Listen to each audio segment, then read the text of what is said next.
Some Sundays, the music does all the preaching. Thank you.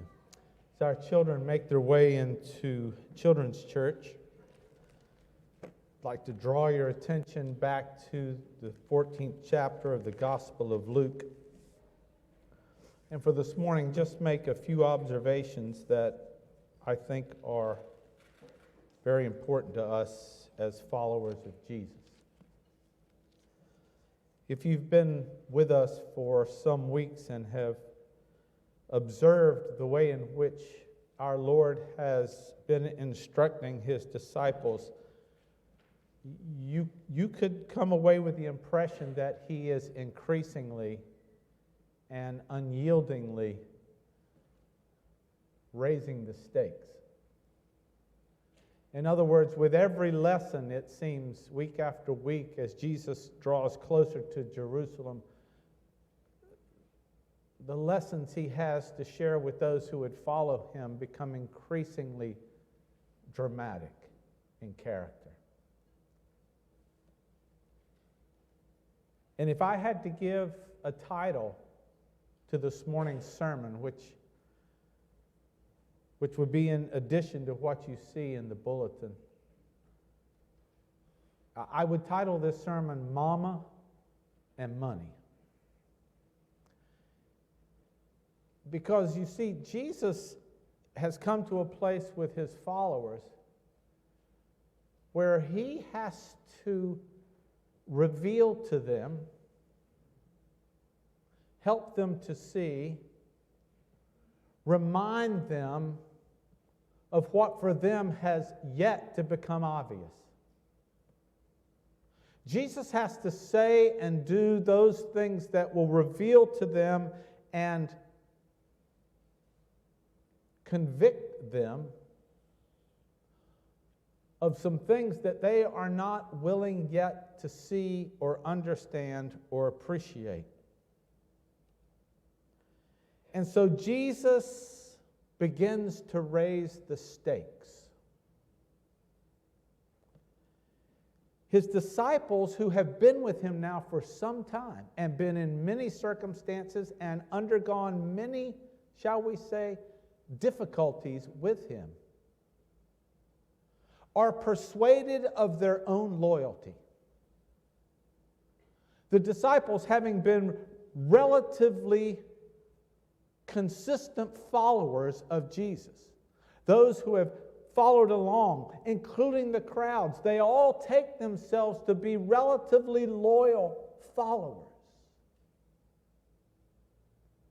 And to this phenomenon, Jesus says, if anyone comes to me and does not hate his own father and mother and wife and children and brothers and sisters, yes, even his own life, he cannot be my disciple.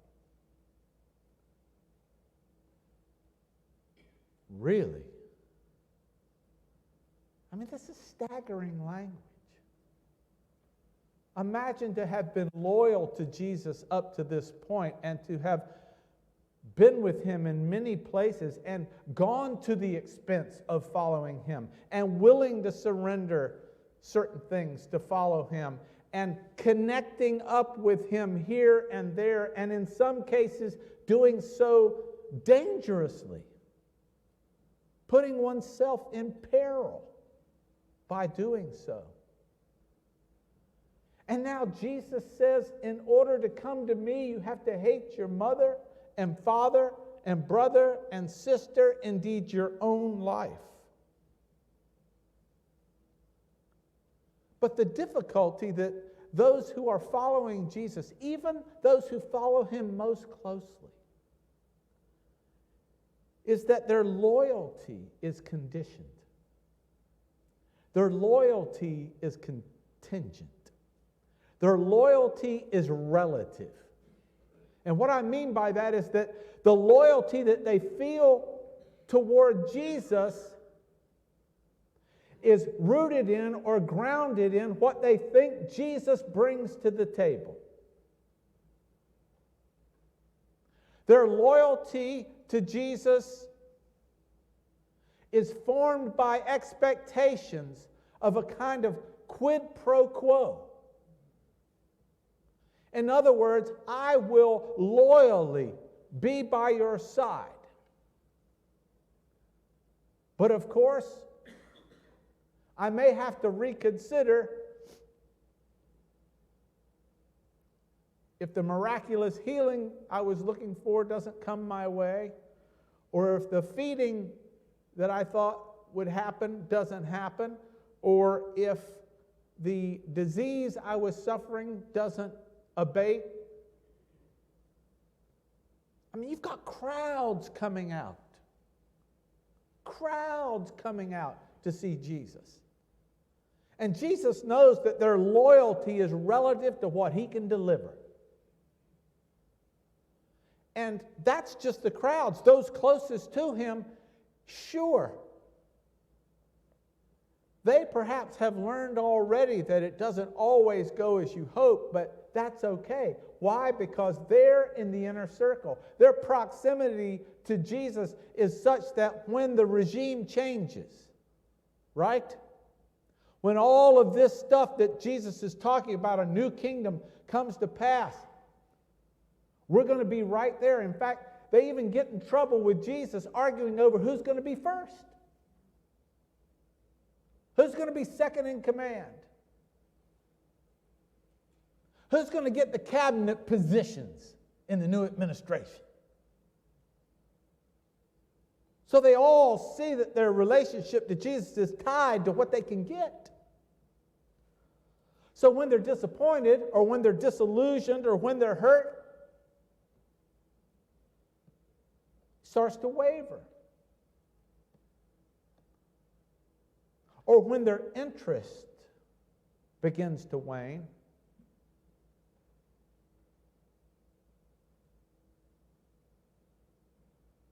And Jesus tells them, maybe I haven't been clear enough. Jesus says to the people who are following him, maybe I haven't quite clarified how this works. You got to give up mama and your money. Now, people, when you start messing around with mama, it gets real fast. If you don't believe me, say something about somebody's mama to their face. You can't mess with mama. You're not messing with mine. I can tell you that now. You do not mess with mama. And you don't mess with my money. You can mess with a lot of things, but you don't mess with my money. Right? You want to see people get fired up? Mess with their money. Do something that changes their expectations surrounding their money and see what happens. What do we call it today? The third rail of politics? Social Security. Don't mess with nobody's money. And what does Jesus say to his disciples? Mama and money. Now, why does Jesus go there? Well, my friends, it has to do with the way our allegiances are formed. It has to do where our deepest loyalties lie. And Jesus is well aware that all of these people who are connected to him and following him and laying claim to him are doing so because of what it is they get from what it is Jesus is doing. But as soon as they come to the conclusion that they're not going to get or receive from Jesus what they expected, he knows that they're going to fade. And the reason that Jesus knows that they're going to fade, is that when he presses on them in the places that go deepest with them, if he starts to mess with their deepest allegiances, if their most profound loyalties is to mama or to money, or as he says, to their own lives,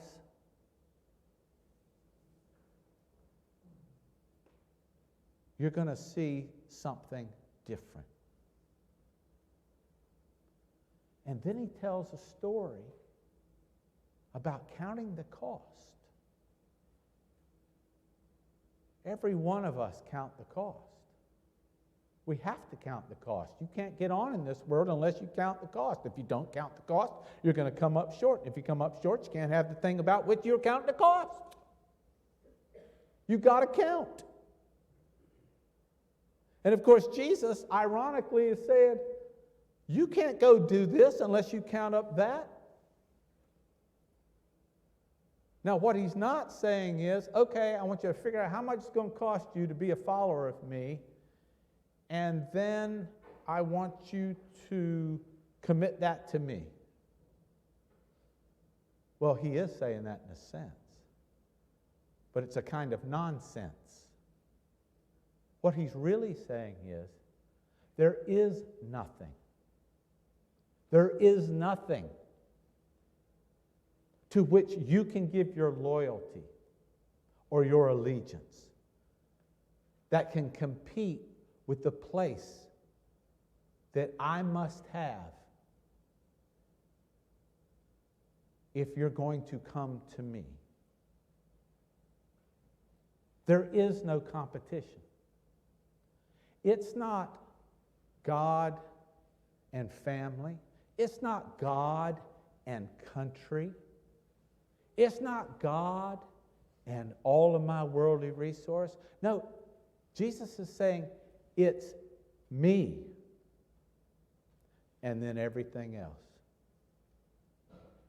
There's a qualitative gap between allegiance to God and to anything else you might want to count, because it's everything. And so it's not a question of loving God and family as if you could write those two things on the same line and there was some kind of spiritual equivalency.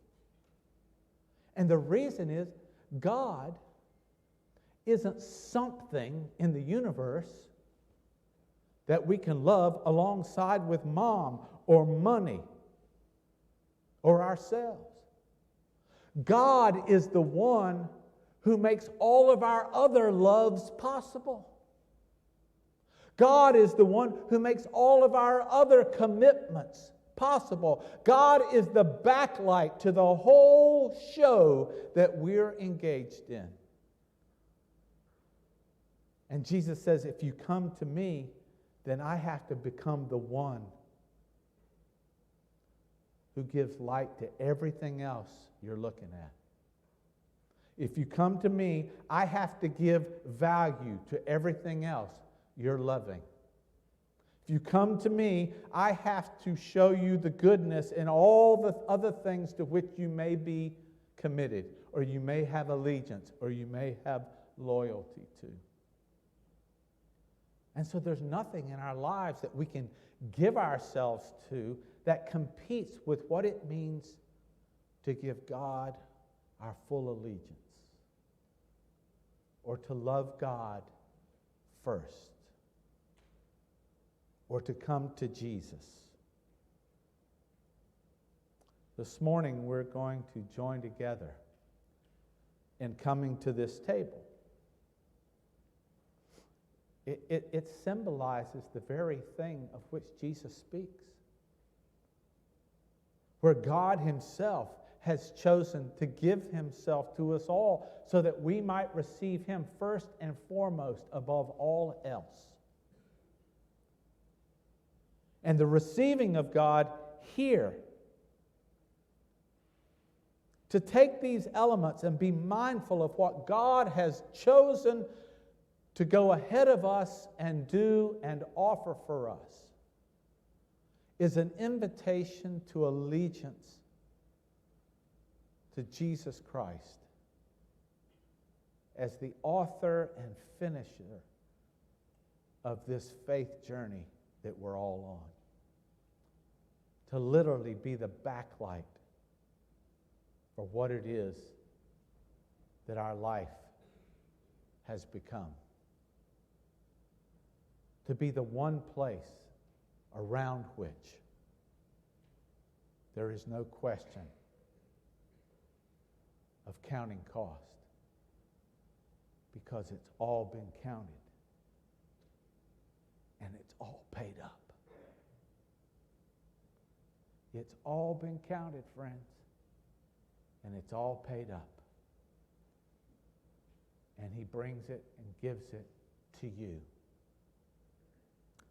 As our deacons come forward to share this meal,